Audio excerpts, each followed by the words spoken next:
I'm here today at SuperInvestor in Paris with Mounir Guen, the founder and chief executive of MVision, one of the best established independent placement agents in Europe, operating worldwide. Moose, yesterday you were talking about the fact that some half of the funds that you raise at MVision are first-time funds. That's correct. How do you do that in an incredibly challenging market?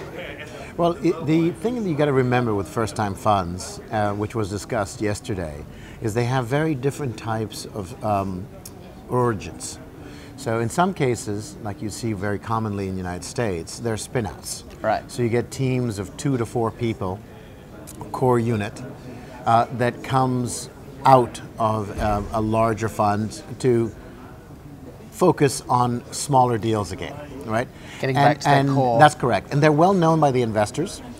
They might have had some carry so that they have an ability to do a GP commit, which is an important element. But they can definitely establish their business and build on the business. And they have a theme with which they will work with, and they're known to the investors. Right. But even in those cases, the investors want to ensure that they have a pipeline. So the most important aspect for a spin-out is an ability to show very quickly their first deal. And the first deal has got to be right on strategy.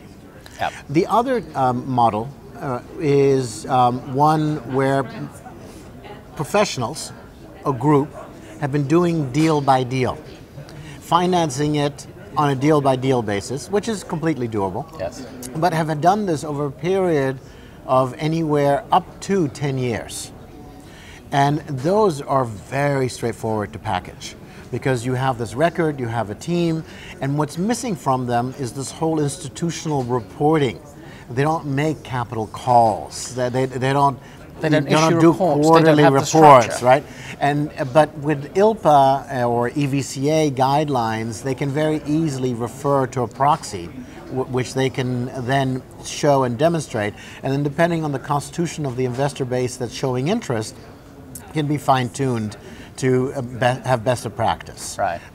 But I think in both cases of those two, now there's another case, is to look at putting in place an infrastructure quickly. So for all these first-time funds, whichever scenario I gave you, it's extremely important that they have a finance director, that they have a business model, an internal business model, and that they have a lawyer hired.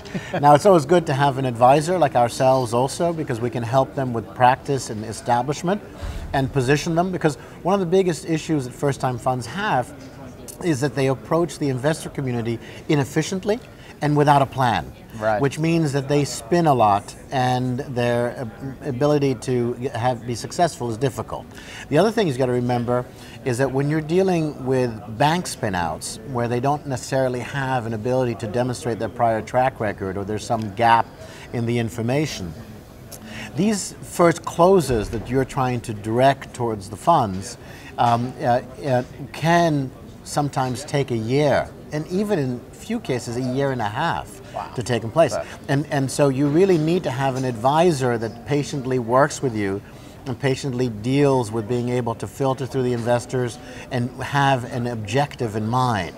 Because if you think about trying for 12 months to get nowhere, you would normally hang up your hat and say, forget this, let me go do something different, right?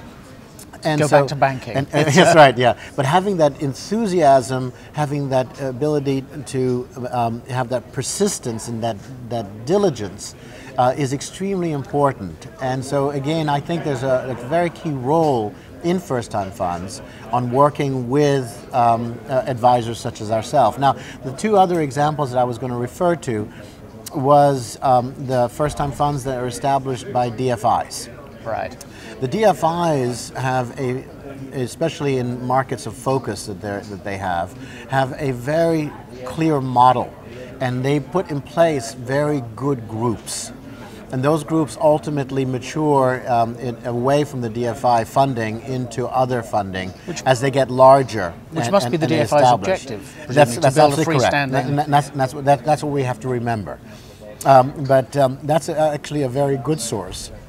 And the last one, which is an interesting one in terms of first-time funds, is to find an X-factor individual.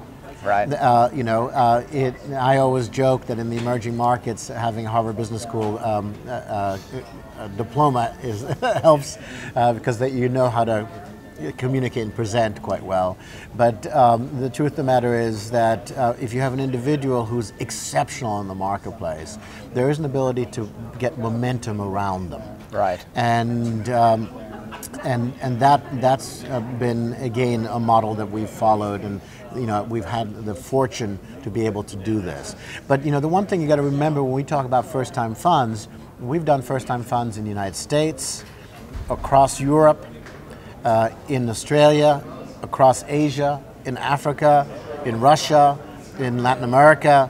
So we've actually covered the globe in understanding how and what needs to be done. Right. But I go back to the basics.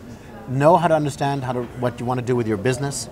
Put the core infrastructure in place with your legal systems and your finance systems, and then really get your pipeline going. Perfect. Because it's all about selling the pipeline. Right. Well, thank you very much for a very encouraging summary of a thorny topic. Yeah, thank you. Thank you. Thank you very much.